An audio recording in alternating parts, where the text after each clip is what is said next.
Wall Street Memes Casino, I'm fine. and Sportsbook. This is Oscar Bevis for IFL TV. In the Midlands, my man, Izzy Asif, joins me.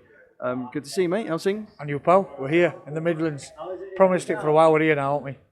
I don't want to say Sheffield Tick because I know you'll go back to the Steel City. It's where you're from, and that's where GBM are from as well. And I know you'll have dreams to do the big arena in Sheffield one day. But for now, Sheffield on hold and a little Midlands takeover. Yeah, it feels a bit strange leaving South Yorkshire, but listen, we always inspired for that.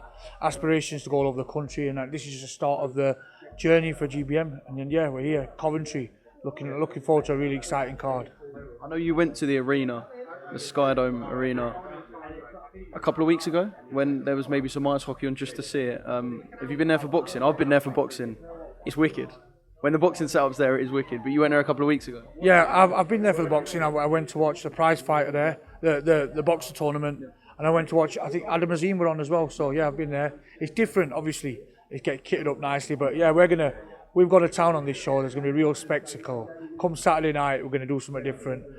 Something good, something big, and yeah, looking forward to it. It's a different challenge. You know, you get sometimes used to putting shows on same venues, same cities. This is different challenges, different fighters working, different fan base, and that's what we want as a promoter, to spread it as much as we can, and that's what's happening this weekend. I know you're going to give it the GBM touch, just like you've done over there. I'll put some press conference clips up. Mate, it looks good, but you've got to nail the press conference now, because obviously you're one of very few promoters who are actually leading these press conferences. Yeah, I know. Listen, I never really think about it.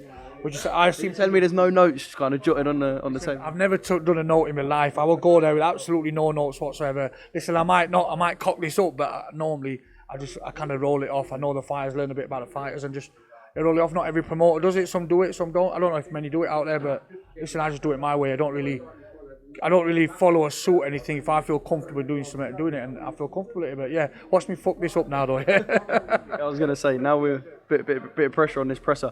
Obviously, Danny Quartermain heads to the top of the bill. GBM new signing, another new signing in Niall Berry. Adding talent to the stable as well as kind of taking over these cities. Yeah, absolutely. It's not really taking over, just want to spread our brand. So in order to do that, we've got to sign good, talented fighters from different areas. Danny Quartermain and Niall Berry are great signings, both undefeated, both could really do something.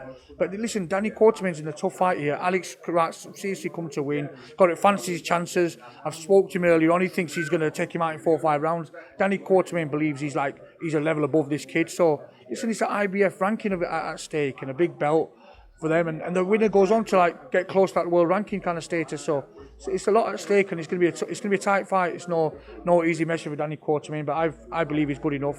He's got the skill set to beat this guy, but it's going to be a cracking fight. And then Niall Berry, listen, I've heard about Niall Berry a few times. So I think he's a name that's kind of been doing the rounds on the circuit for a couple of years now. I think that's because John Pegg's been telling everyone he's the second coming of Floyd Mayweather. But it's not just John Pegg. When you see a fighter and you speak to a fighter, you kind of get a grasp of how good they're going to be.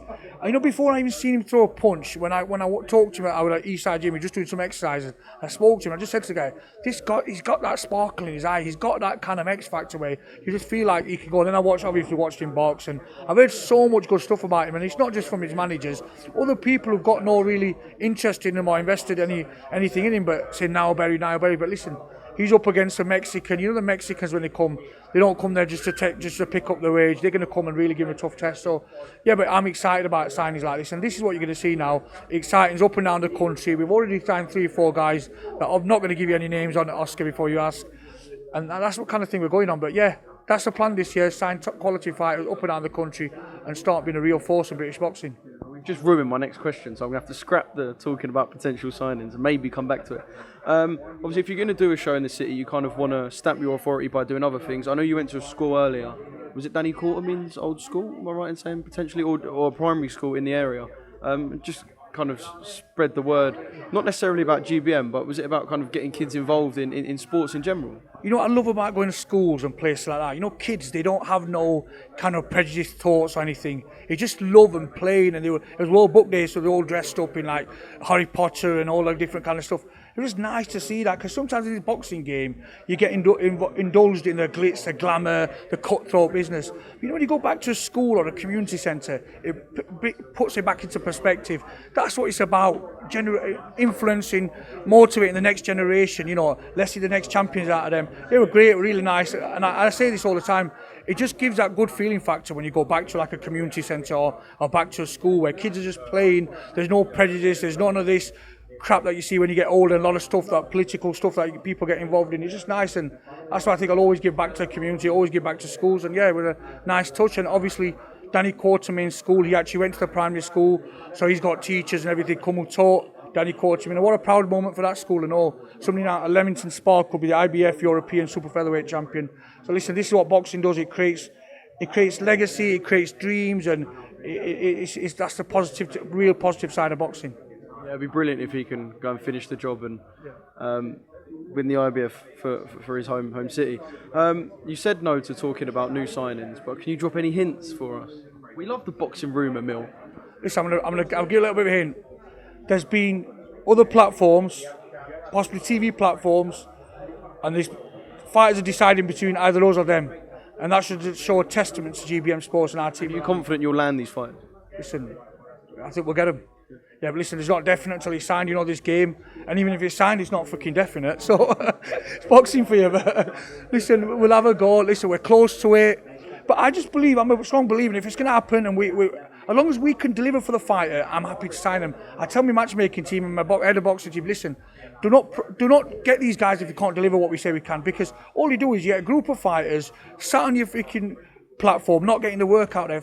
The plan for us is when we sign these fighters, make sure we can deliver the amount of fights we promise, make sure we keep them active, because it's all good being signed by a promotion outfit, but you're only getting 2 fights a year. We want to get them out at least 4 or 5 times. You get them out there. And that's what kind of ethos we've got here. Listen, let's see. They might sign, they might not, but if they are, we'll have one heck of a freaking boxing team and fighters on our oyster in the next 6 months, a year. I mean, the fact that you're signing more fighters means you're going to have more shows. I know you told me at the start of the year you want to have more shows. Are we kind of closing in on you, I don't know if this is the right word, being perhaps considered or being looked at for a potential TV deal? I'm just kind of enjoying the moment. Yeah, obviously as a promoter, you want to get a TV platform to get the finance and you can have the bigger fights. But if I just say every show we get up thinking TV, no, we just believe, do a good job, do an honest job, put a good production on, put a good show on, get the fighters what they want, put good fights on for the fans, and things naturally happen. And if TV comes, it comes, Like if it comes in a few weeks, 6 months, a year, I reckon it will come at some point. We've already offers from certain platform, but we're happy with TalkSport doing a great job at the moment. Obviously, all our shows are broadcast on TalkSport YouTube channel. It gives us a lot of kind of promo, gives a lot of prep and all, and gives a lot of numbers and all, gives a lot of publicity by putting on TalkSport. But yeah, listen, TV will come when it comes. I'm not going to get carried away with it. I know how hard it is. There's a lot of tough competition out there, but I do believe we'll be there one day. I don't know how long, but I reckon not long. Listen, our school knows with me. It could phone in a couple of weeks. I've got a TV deal. Would that surprise you? It wouldn't, and it would mean that the next show, which I'm not going to say because I don't know if people know, but the next show would be even better and would mean a lot more to you and a lot more to me because of where it is, but we'll leave that for now. Obviously, it's a big pond boxing. There's a lot going on, be it here, be it elsewhere. You look at Friday night, we've got ongoings in Riyadh. And I spoke to you about this on the phone, and you said it makes things more difficult in terms of trying to gain interest for this show because a lot of the focus this week is on what's going on in Saudi Arabia. You can't deny that. But you can't kind of put yourself and GBM on hold for everything else that's going on. See, but the dimension of boxing's changed in the last few years. There's more TV platforms. Now Saudi's got involved. Well, there's nearly a big fight every other week. So us as putting shows on, we can't really not collide or not. You'd never put a show on if you stopped for anyone else. Yeah, if you just looked at other things, obviously when the Joshua thing happened, I spoke to my team. I said, look, avoid the same night they go on. So obviously Joshua's going on a Friday, we're going on a Saturday. I believe we're the biggest boxing show this weekend in the country. So that's a nice thing, isn't it? Knowing that we're normally, obviously, if you're up against the bigger TV channels, they've got the level of fighters where you're maybe not getting on their levels or their caliber. I believe this weekend on Saturday night we'll put the best boxing show on in this country. That's nice and good to be that. But yeah, listen, you've got to keep an eye on it, obviously, because people like AJ and your Furies and your bigger names do get the viewership and the numbers, but we can't stop our business going. We just keep going. The thing is, we believe in our product, we believe in our service, believe what we do, and then everything else will just kind of come into place naturally.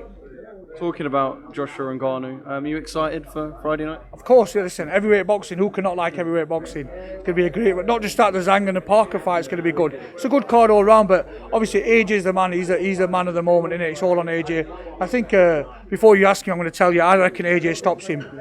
Yeah, I think AJ, I said within 6 rounds.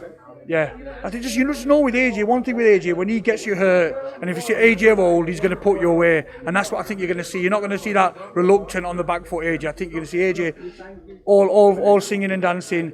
Ben Davis in his team, he's got a new kind of lease of life. I think AJ is going to take him out. I think you're going to see a fiery, explosive performance from AJ.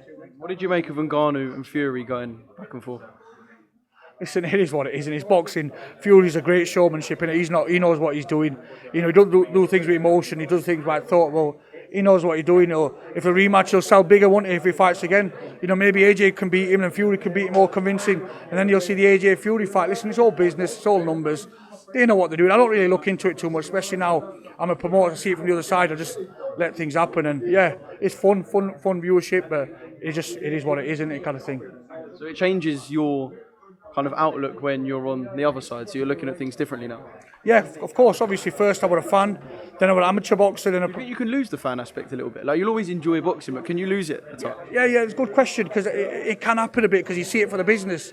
So when I'm not watching a fight, sometimes even at fights, I'm not even actually watching the boxing. I'm looking at the production, or, you know, what's happening with everything else. But you're always going to be a fan, because it's deep rooted within me. But you do lose that element of fanship when you are being a promoter, seeing the other side, seeing the maybe not so glamorous side of boxing you've seen. But I'll always like to keep watching boxing and keep watching fights I'm not even involved in.